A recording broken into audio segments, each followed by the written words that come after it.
ఏంటంటే 2014 ముందు తెలంగాణ రాకముందు ఒక్కొక్క ఊర్లో 7గురు ఒక్కొక్క రోజు 11 మంది 6గురు 5గురు ఇలా చచ్చిపోయినారు, ఆత్మహత్యలు చేసుకున్నారు.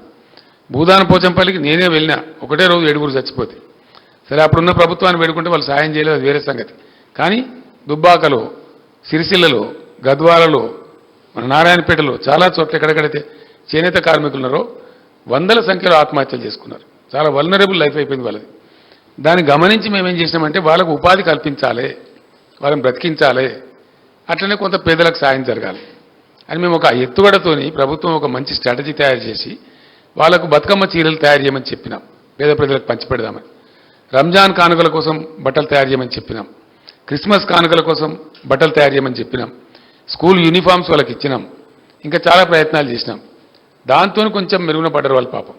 అనేక స్కీములు తెచ్చినాం, రంగులు, రసాయనాలు, నూలు 40%, 50%కే సప్లై చేసినాం వాళ్ళకి చేనేత వాళ్ళకి థ్రిఫ్ట్ కార్యక్రమం పెట్టినాం, చేనేత వాళ్ళకు బీమా పెట్టినాం, రైతు బీమా తరహాలో. ఇట్లా పెట్టి ఆ రంగాన్ని మీరు చావకుండా బాబు మీకు కాపాడుకుంటాం అని ప్రయత్నం చేసినాం.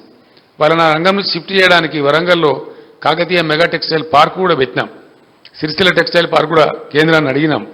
ఇట్లా ఆ చేనేత కార్మిక వర్గాన్ని కాపాడుకోవాలని చెప్పి ముమ్మర ప్రయత్నాలు మేము చేసినాం. వీళ్ళు ఏంటంటే ఆ బతుకమ్మ చీర ఆర్డర్లు ఉండే, వాళ్ళు నేసిన బాబతు 379 కోట్ల రూపాయల బకాయిలని వాళ్ళు ఈమని అడుగుతున్నారు. అరే మా బకాయిలను ఇవ్వండియా బాబు, కొత్త వాటికి ఆర్డర్లు ఇవ్వలేదు, రంజాన్ తోఫా కూడా ఎగబెట్టినారు ఈసారి, రంజాన్ కూడా కానుకలు ఇవ్వలేదు, అది ఇవ్వలేదు, ప్లస్ వాళ్ళకి ఆర్డర్లు ఇవ్వలేదు. బకాయిలను ఇవ్వండి, మేము బతుకుతాం తినాలి కదా మేమంటే బకాయిలు ఇవ్వలేదు కదా అని చెప్పి అడిగితే ఒక కాంగ్రెస్ నాయకుడు వచ్చి వాళ్ళని నిరోధులు అమ్ముకొని బతకమనండి, మొన్నటిదాకా దుబ్బి తిన్నది జాలలేదా, వాళ్ళని పాపడాలు అమ్ముకొని బతకమనండి అని చాలా ఘోరంగా మాట్లాడితే నాకు కోపం వచ్చింది. నేను కొంచెం తీవ్రంగా ఖండించిన. అదేందో నేను మహత్తరమైన తప్పు చేసినట్టు చేనేత కార్మికుల తరఫున మాట్లాడితే వాళ్ళ బాధను ఎక్స్ప్రెస్ చేయాలని కొంచెం వ్యంగ్యం ప్రయోగిస్తే అదేందో నేను మహత్తరమైన తప్పు చేసినట్టు నా గొంతు నొక్కటట్టు నా మీద 48 గంటల నిషేధం పెట్టినారు. అంటే ఏం చేనేత కార్మికుల పక్షాన మాట్లాడే తప్ప ఎందుకు చేయాలి? ప్రభుత్వం ఎందుకు చేసింది? ఆర్డర్లు ఇవ్వరు, బతుకు తెరువు కల్పించరు, చేసిన పనికి కూలి అడిగితే ఇవ్వరు, ప్రభుత్వంలో పెండింగ్ ఉన్న బకాయిలు అడిగితే ఇవ్వరు, చివరికి నిరోధులు అమ్ముకోండి అని వాళ్ళని అవమానిస్తారు. ఇట్లా చాలా ఘోరమైన కథ. మళ్ళీ ఇప్పుడు 4 చేనేత కార్మికులు చచ్చిపోయారండి, ఆత్మహత్య చేసుకున్నారు సిరిసిల్లలో. అక్కడ స్థానిక నాయకులు పోయి వాళ్ళని పరామర్శిస్తూ ఉన్నారు.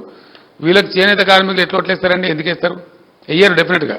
వాళ్ళ ప్రతాపం ఎంత చూపెడతారు. ఇప్పుడు వాళ్ళు ఇవ్వకపోగా వాళ్ళ యొక్క ఆత్మగౌరవాన్ని దెబ్బతీసినారు కాబట్టి డెఫినెట్గా ఆ గ్రామ వర్గాల నుంచి తప్పదు.